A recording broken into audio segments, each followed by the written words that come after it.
오늘 하나님께서 우리에게 주신 말씀은 출애굽기 2장 1절에서 10절 말씀입니다. 이 시간 저와 여러분이 한 절씩 교독하겠습니다.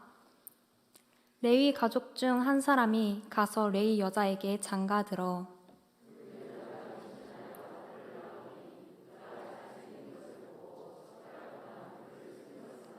더 숨길 수 없게 되매 그를 위하여 갈대 상자를 가져다가 역청과 나무진을 칠하고 아기를 거기에 담아 나일 강가 갈대 사이에 두고 바로의 딸이 모욕하러 나일 강으로 내려오고 시녀들은 나일 강가를 거닐 때에 그가 갈대 사이의 상자를 보고 시녀를 보내어 가져다가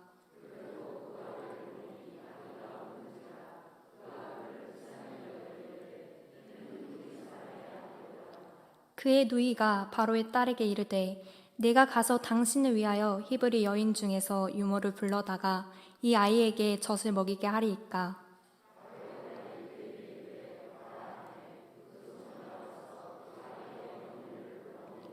바로의 딸이 그에게 이르되 이 아기를 데려다가 나를 위하여 젖을 먹이라.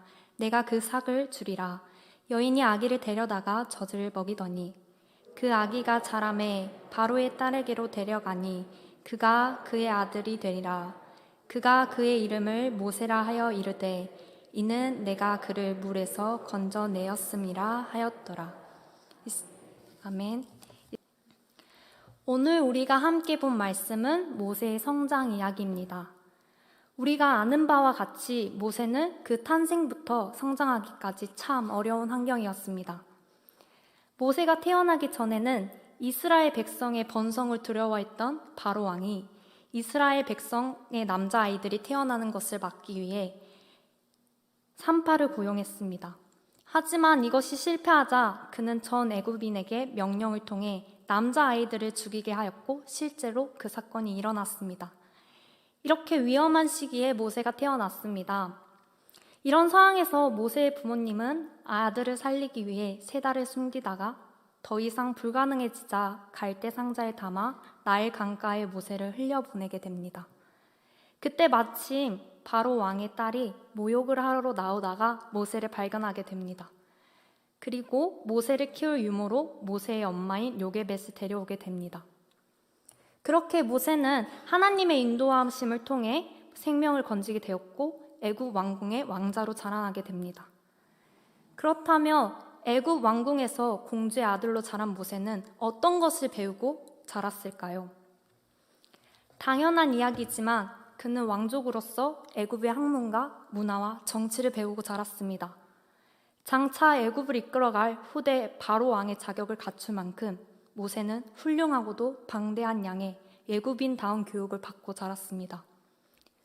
아마도 청년이 된 모세는 당대의 누구에게도 뒤지지 않을 애굽에 대한 그리고 애굽을 위한 모든 것을 다 갖춘 사람이었을 것입니다. 왕궁에서 공주의 아들로 자라는 그의 환경이 이런 것들을 갖추는 것이 당연한 곳이었기 때문입니다. 이렇게 사람이 배우고 자라는 데 있어 환경이란 것은 참 중요하고 영향력이 큰 것 같습니다. 그래서 일반적으로 사람들은 자신이 처한 환경 이상으로 성장하기가 쉽지 않습니다. 또 자신이 속한 환경에서 살아가는 것을 당연하게 여기기도 합니다. 예를 들면 부모님이 모두 의사인 경우에 자녀가 의사가 되는 일을 어렵지 않게 생각하는 경우도 있고 부모님이 모두 교사인 경우에 자녀가 교사가 되기에 쉬운 경우도 있습니다. 가까이는 이런 경우도 있습니다. 아버지가 포스코에서 일하는 가정의 자녀들은 포스코에 들어가거나 일하는 것을 언제든 할 수 있는 쉬운 일로 생각하게 됩니다. 그래서 다른 길로 많이 돌아다니다가 나이를 먹고 후회하는 것을 보곤 합니다. 그냥 아버지가 포스코 재직 중일 때 들어갈 걸. 이렇게 사람들은 자신이 속한 환경에 정말 많은 영향을 받으며 자라갑니다. 그런데 모세는 그러지 않았습니다. 모세는 애굽의 지식과 문화와 종교와 권력의 최고 정점에 있는 환경에서 자랐지만 애굽 사람으로 자라지 않았습니다. 모세는 애굽 사람처럼 살아가지 않았습니다. 출애굽기 2장 11절 말씀입니다. 이 시간 함께 읽도록 하겠습니다. 모세가 장성한 후에 한 번은 자기 형제들에게 나가서 그들이 곤에게 노동하는 것을 보더니 어떤 애굽 사람이 한 히브리 사람 곧 자기 형제를 치는 것을 본지라. 아멘. 말씀을 자세히 보면 애굽 사람으로 자란 모세가 히브리 사람을 보며 자기 형제라고 생각하고 있음을 보게 됩니다. 조금 전 이야기했던 것처럼 환경의 영향으로 성장한 모세라면 히브리 사람을 보며 자기 형제라고 생각할 수 없었을 것입니다. 왜냐하면 당시 애굽 사람들에게 히브리 사람들은 노예였기 때문입니다. 그리고 특별히 왕족에게는 히브리 사람들이 철저하게 노예였습니다. 그래서 모세가 이렇게 생각하는 것이 더 맞아 보입니다. 노예가 매를 맞고 있구나. 일을 열심히 하지 않았구나. 저 애굽인이 노예를 참 잘 다루고 있구나. 애굽 사람이라면 이에 대해 어떤 분노를 하거나 히브리 사람 입장에서 공감하지 않는 것이 당연한 것입니다. 하지만 모세는 히브리 사람을 노예라고 생각하지 않았습니다. 그가 당하는 고된 노동과 매맞는 것이 당연하다고 생각하지 않았습니다. 모세는 이 사건에 분노했고 그로 인해 행동했고 그 결과 애굽 사람을 죽이게 됩니다. 일반적인 생각으로는 참 이해하기가 힘든 상황인 것 같습니다. 누구보다 애굽 사람답게 살 수밖에 없는 환경에서 자란 모세가 히브리 사람의 편이 된 것은 참으로 이해가 되지 않습니다. 그러나 모세는 히브리 사람을 자기 민족으로 여기고 그들의 고통을 공감하고 그들의 아픔을 외면하지 않았습니다. 어떻게 이런 일이 일어날 수 있었을까요? 왜 모세는 이런 생각을 갖게 된 것일까요? 모세가 이런 사람이 된 것은 바로 모세의 어머니인 요게벳이 그의 성장 가운데 함께였기 때문입니다. 아까 이야기한 것 같이 요게벳은 모세의 유모로 그와 함께 했습니다. 여러분 중에 혹시 유모를 두고 자녀를 키워보신 분이 있을까요? 저도 주변에서 본 적이 없어 정확하진 않지만 다양한 매체를 통해 알 수 있는 사실은 유모가 있는 경우 대부분의 양육을 친모보다는 유모가 책임진다는 것입니다. 그래서 유모에게 키워진 아이들은 유모를 정말 엄마와 같이 생각하며 잘 따릅니다. 그런 가깝고도 영향력이 큰 자리에 히브리 사람이자 모세의 진짜 엄마인 요게벳이 모세와 함께 있었던 것입니다. 그렇다면 여러분이 생각하기에 요게벳은 모세와 긴 시간을 함께하며 무엇을 가르쳤을까요? 애굽 궁전에서 유모로 일하고 있으니 애굽에 대해서 가르쳤을까요? 그렇지 않았습니다. 요게벳은 어떤 사람입니까? 아들을 죽이려는 바로 왕의 명령을 거절한 사람이었습니다. 아들을 끝까지 살리기 위해 강에 떠내려 보내면서도 그가 살기를 하나님께 기도한 사람이었습니다. 그런 요게벳이 애굽 궁전에 들어갔다고 해서 애굽 사람이 되도록 가르쳤을까요? 그럴 수는 없었을 것입니다. 왜냐하면 모세가 살아남은 것도 자신이 모세의 유모가 된 것도 요게벳은 다 하나님의 뜻이라고 믿었기 때문입니다. 그래서 요게벳은 모세에게 하나님을 그리고 하나님의 뜻을 그리고 히브리 사람으로서의 정체성을 가르쳤습니다. 한마디로 요게벳의 교육이 모세를 히브리 사람 곧 이스라엘 백성답게 자라도록 한 것입니다. 우리는 오늘 본문에 모세와 그를 가르쳤던 요게벳을 통해서 우리가 다음 세대를 어떻게 양육해야 하는지에 대해 다시 생각해 보게 됩니다. 지금 우리가 양육하는 다음 세대는 모세가 속해 있는 애굽 왕궁과 같은 환경 가운데 살아가는 것 같습니다. 많은 세상의 유혹과 쾌락과 속임수가 우리 다음 세대 주변에 가득합니다. 그래서 이 환경 가운데서도 과연 우리가 다음 세대를 하나님의 자녀답게 양육하는 것이 가능할지 의심이 들곤 합니다. 하지만 오늘 말씀은 우리에게 그것이 가능함을 분명히 보여주고 있습니다. 철저하게 애굽인이 되어야 할 모세가 완벽한 히브리 사람으로 자란 것 같이 세상의 사람으로 자랄 수밖에 없어 보이는 우리의 다음 세대가 하나님의 사람으로 자랄 수 있습니다. 혹시 자녀를 그리고 손주를 양육하는 가운데 신앙적으로 양육하기를 어려워 좌절하신 분이 계십니까? 혹시 앞으로 자녀를 어떻게 양육해야 할지 고민하는 분이 계십니까? 바라기는 오늘 말씀에 기록된 모세와 요게벳의 모습이 우리에게 그 길을 열어주는 시간이 되길 간절히 소망합니다. 오늘 말씀을 통해 일하시는 하나님이 우리 다음 세대들을 향한 소망이 되길 바랍니다. 요게벳을 통해 우리가 알 수 있는 것은 부모의 영향력이 정말 크다는 것을 알 수 있습니다. 특별히 신앙교육에 있어서 가정과 부모의 영향력은 이를 말할 수 없을 정도로 큽니다. 물론 교회도 신앙교육에 책임이 있습니다. 그러나 교회에 머무는 시간은 일주일에 단 1시간 정도뿐입니다. 그렇게 실제로 신앙교육은 가정에서 더 많이 이루어져야 합니다. 자녀가 올바른 신앙인으로 자라기를 바라는 부모는 자신이 바란 만큼 자신 스스로 신앙인으로서 살아가야 합니다. 왜냐하면 자녀들은 부모를 거울 삼아 자라기 때문입니다. 예를 들어 이런 경우가 많이 있습니다. 부모가 알코올 중독자인 가정에서 자라는 자녀들은 자신들은 절대 알코올 중독에 빠지지 않겠다고 다짐합니다. 부모가 가정폭력을 행하는 가정에서 자란 자녀들은 자신들은 절대 가정폭력을 행하지 않겠다고 다짐합니다. 하지만 신기할 정도로 알코올 중독자 부모의 자녀는 알코올 중독에 쉽게 빠집니다. 가정폭력을 행하는 가정의 자녀들은 가정폭력을 쉽게 행합니다. 그 이유는 과연 무엇일까요? 바로 부모님께 그렇게 보고 배웠기 때문입니다.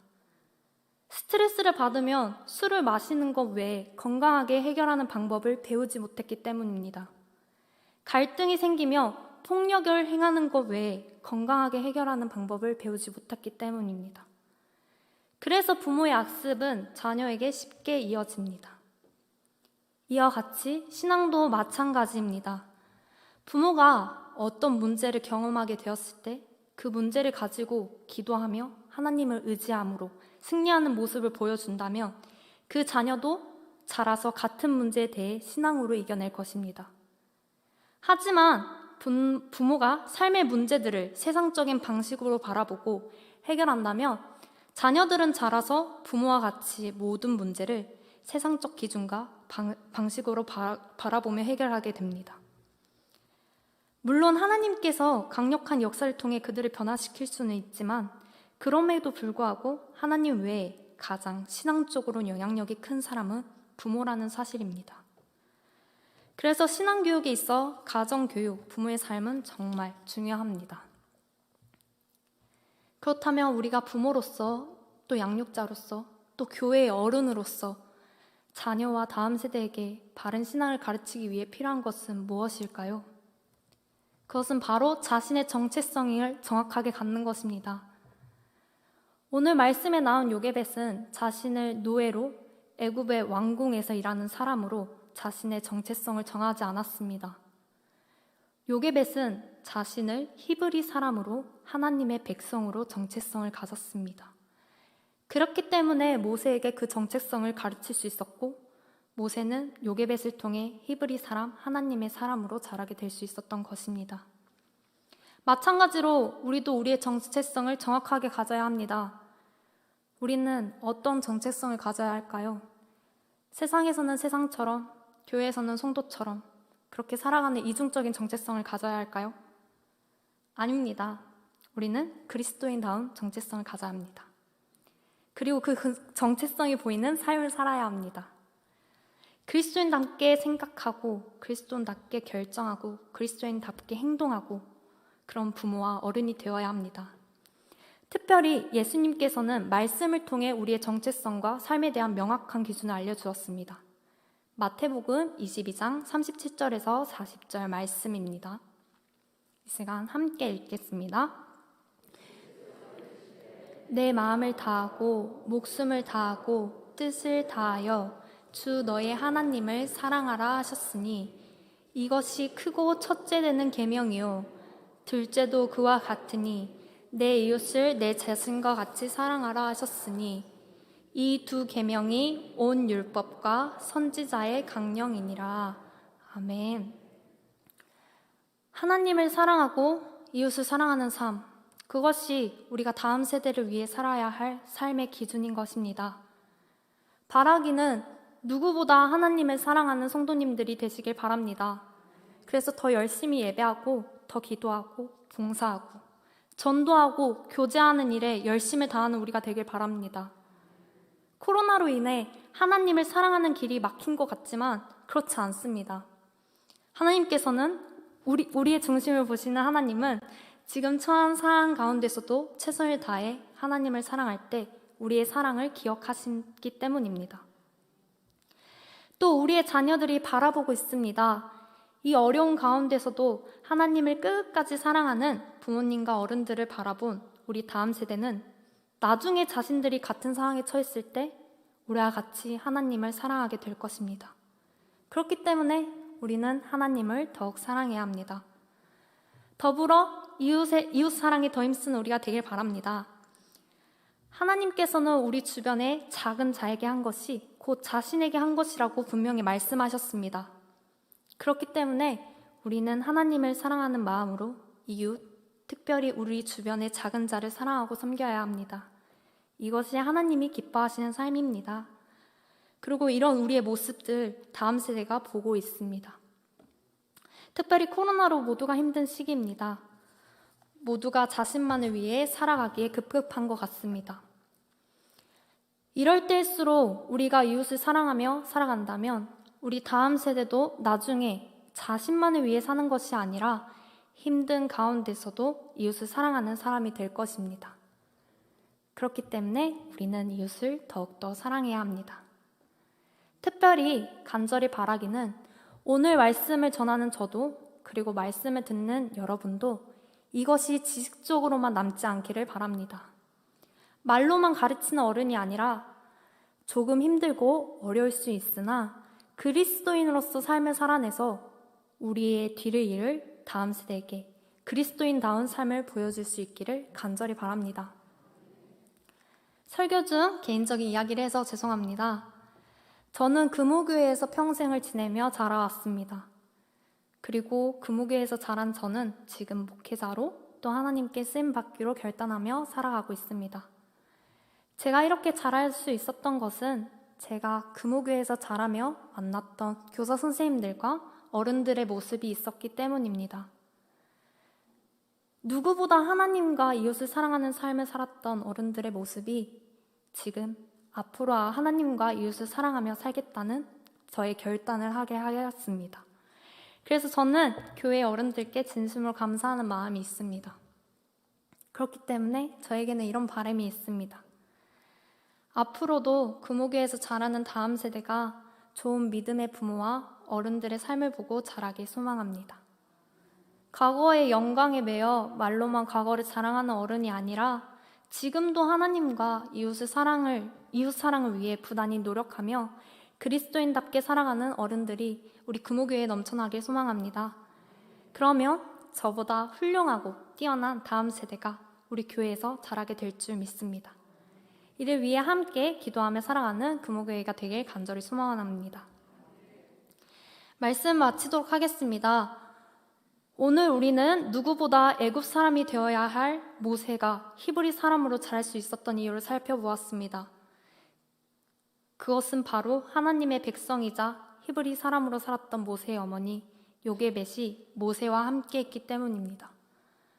바라기는 오늘 함께 하시는 성도님들이 요게벳 같은 아빠, 엄마, 할아버지, 할머니, 더 나아가 장로님, 집사님, 권사님, 성도님이 되어주시길 간절히 바랍니다. 그러면 성도님들의 자녀가 우리 교회의 다음 세대가 모세와 같이 거룩하고 능력 있는 하나님의 사람으로 살게 될 줄을 믿습니다.